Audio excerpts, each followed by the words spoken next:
Who says you can't go home again?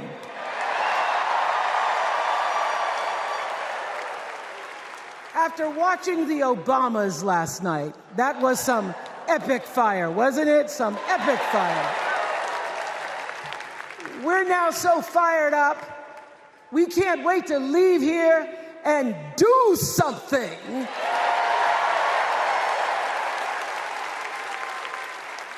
And what we're going to do is elect Kamala Harris as the next president of the United States.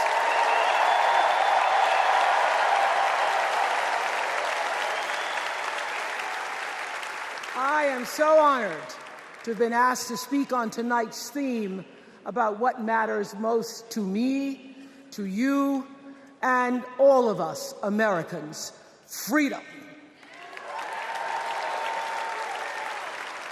There are people who want you to see our country as a nation of us against them, people who want to scare you, who want to rule you, people who'd have you believe that books are dangerous and assault rifles are safe, that there's a right way to worship and a wrong way to love, people who seek first to divide and then to conquer. But here's the thing. When we stand together, it is impossible to conquer us.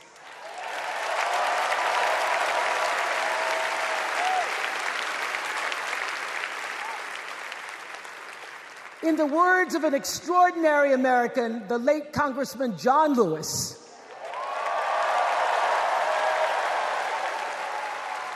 he said, no matter what ship our ancestors arrived on, we are all in the same boat now. Congressman Lewis knew very well how far this country has come because he was one of the brilliant Americans who helped to get us where we are. But he also knew that the work is not done. The work will never be done because freedom isn't free. America is an ongoing project. It requires commitment. It requires being open to the hard work and the heart work of democracy. And every now and then, it requires standing up to life's bullies.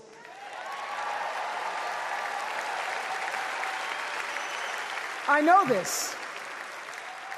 I've lived in Mississippi, in Tennessee, in Wisconsin, Maryland, Indiana, Florida, Hawaii, Colorado, California, and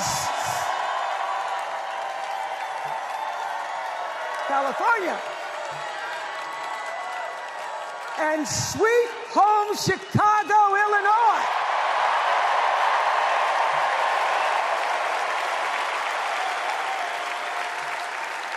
I have actually traveled this country from the redwood forests, love those redwoods, to the Gulf Stream waters. I've seen racism and sexism and income inequality and division. I've not only seen it, at times I've been on the receiving end of it. But more often than not, what I've witnessed and experienced are human beings, both conservative and liberal, who may not agree with each other, but who'd still help you in a heartbeat if you were in trouble. These are the people who make me proud to say that I am an American.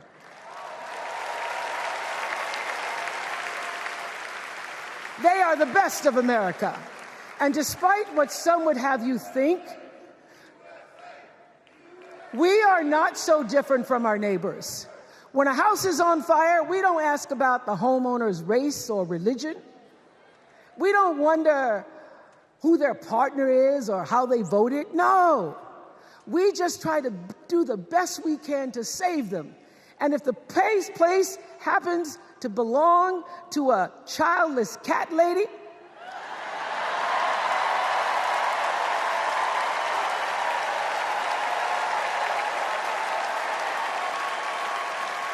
well, we try to get that cat out too.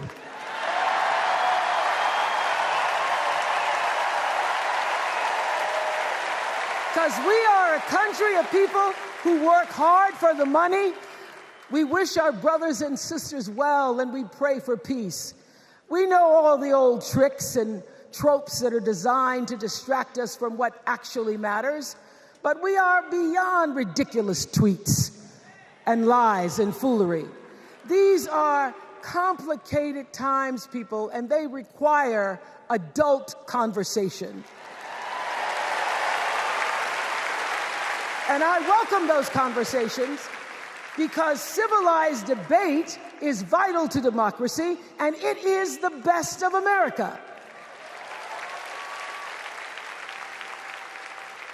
Now, over the last couple of nights, we have all seen brave people walk onto this stage and share their most private pain.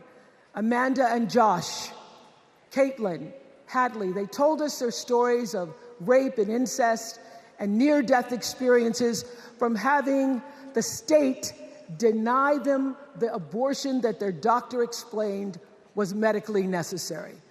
And they've told us these things for one reason, and that is to keep what happened to them from happening to anybody else. Because if you do not have autonomy over this, if you cannot control when and how you choose to bring your children into this world and how they are raised and supported, there is no American dream.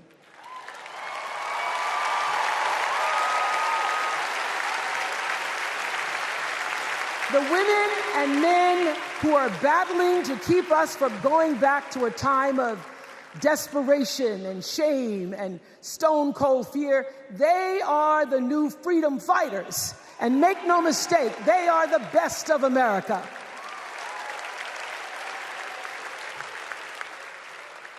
I want to talk now about somebody who's not with us tonight.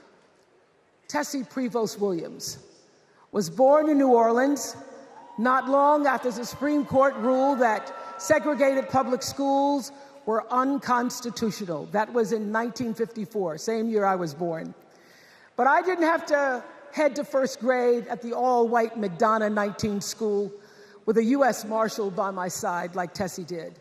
And when I got to school, the building wasn't empty like it was for Tessie. You see, rather than allowing McDonough to be integrated, parents pulled their kids out of the school, leaving only Tessie and two other little black girls, Gail Etienne and Leona Tate, to sit in a classroom with the windows papered over to block snipers from attacking their 6-year-old bodies.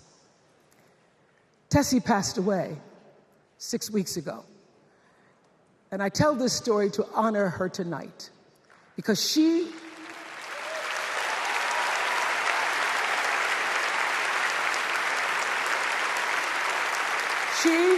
like Ruby Bridges and her friends, Leona and Gail, the New Orleans Four they were called.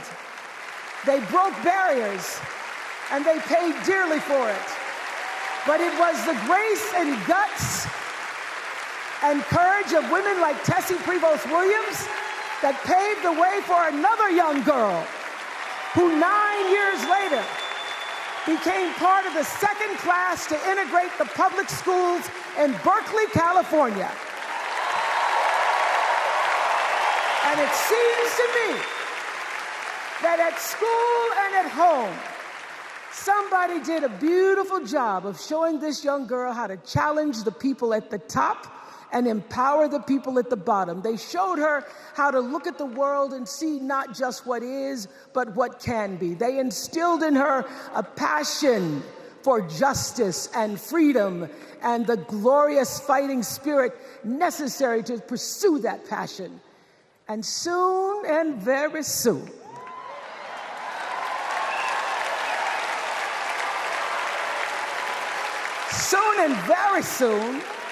we're going to be teaching our daughters and sons about how this child of an Indian mother and a Jamaican father, two idealistic, energetic immigrants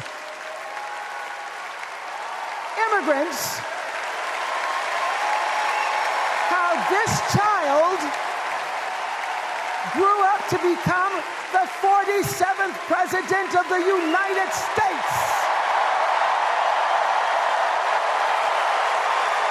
That is the best of America.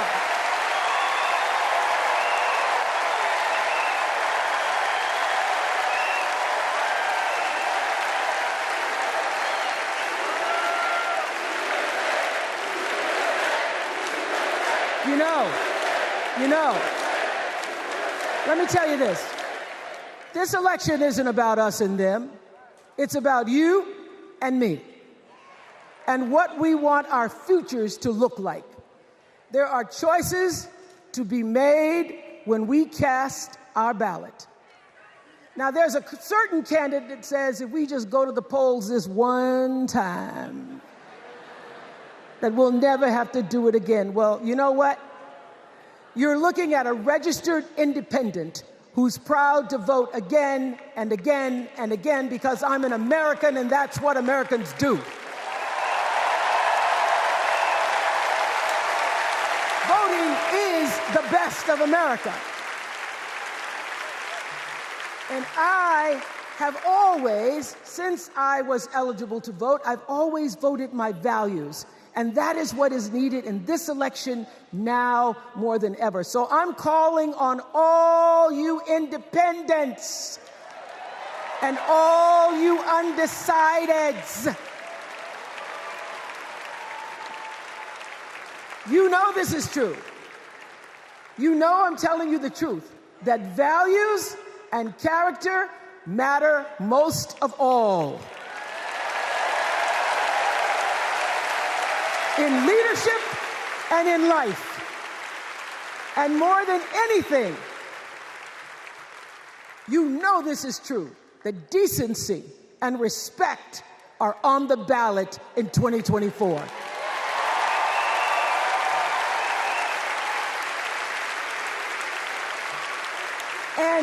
And just plain common sense.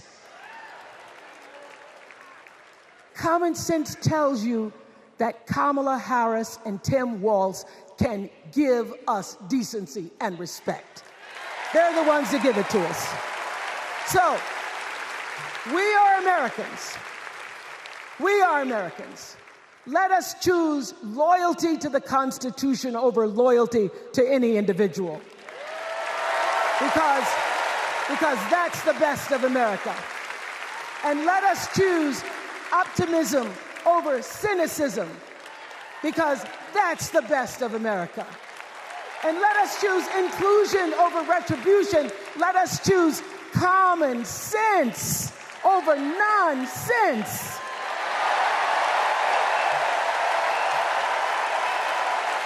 Because that's the best of America. And let us choose the sweet promise of tomorrow over the bitter return to yesterday. We won't go back. We won't be set back, pushed back, bullied back, kicked back. We're not going back.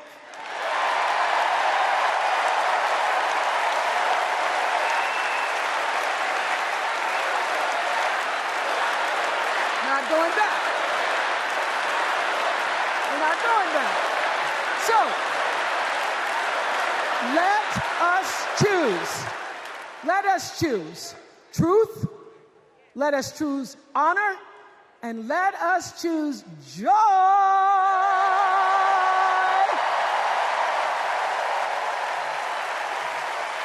Because that's the best of America. But more than anything else, let us choose freedom. Why? Because that's the best of America. We're all Americans, and together, let's all choose Kamala Harris.